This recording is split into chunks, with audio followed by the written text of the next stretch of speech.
मुक़द्दस Stephen के बारे में ज़्यादातर मालूमात रसूलों के अमाल के 6 और 7वें बाब में मिलती हैं। ताहम ख्याल किया जाता है कि आप हमारे खुदावंद यीशु मसीह के 72 शागिर्दों में से थे। रूहुल कुदस के नज़ूल के बाद ये शहादत मिलती है कि आप मसीही ईमान और मसीही तालीम में खासे मजबूत थे। जब कलीसिया में खिदमत करने के लिए कुछ लोगों का इंतखाब करना पड़ा तो इनमें आपका नाम भी सरे फहरिस्त था और आपके बारे में कहा गया कि आप ईमान और रूहुल कुदस से भरे हुए थे। आप फजल और कुव्वत से मामूर होकर लोगों में बड़े बड़े मौजज़े और करिश्मे दिखाया करते थे।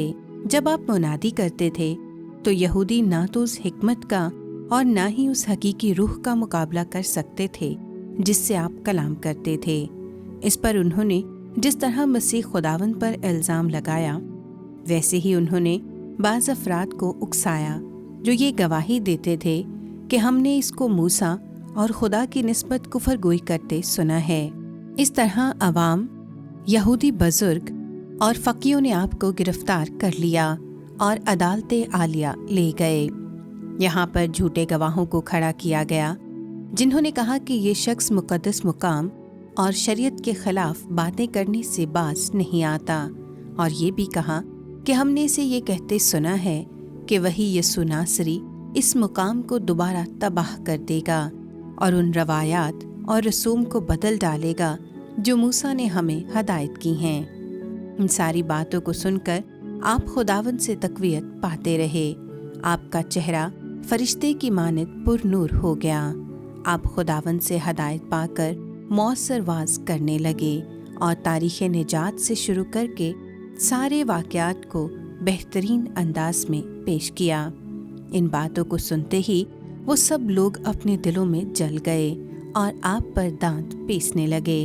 इस पर आपने रूहुल कुदस से मामूर होकर आसमान की तरफ गौर से निगाह की और खुदा का जलाल और यीशु को खुदा के दाहिने हाथ खड़े देखा और कहा, देखो मैं आसमान को खुला और इब्ने इंसान को खुदा के दाएं हाथ खड़ा देखता हूँ।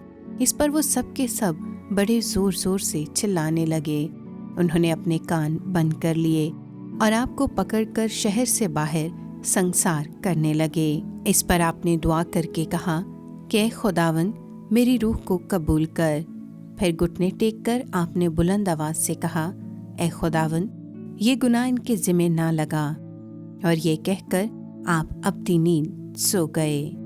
ऐ कादिर मुतलक और असली खुदा, हम तेरा शुक्र करते हैं कि तूने अपने बेटे हमारे खुदावंद यीशु मसीह को इस दुनिया में भेजा और उसने अपनी ज़िंदगी और कामों से हमें तेरी मर्ज़ी को पूरा करना सिखाया।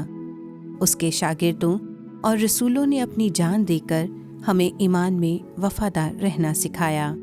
बख्श दे मुक़द्दस स्टीफ़न की शहादत के वसीले हम सच्चे ईमान में कायम रह सकें। आमीन। याद रहे, मुक़द्दस स्टीफ़न कलीसिया के शहीद अव्वल हैं। आप सभी को मुक़द्दस स्टीफ़न शहीद अव्वल की ईद मुबारक हो।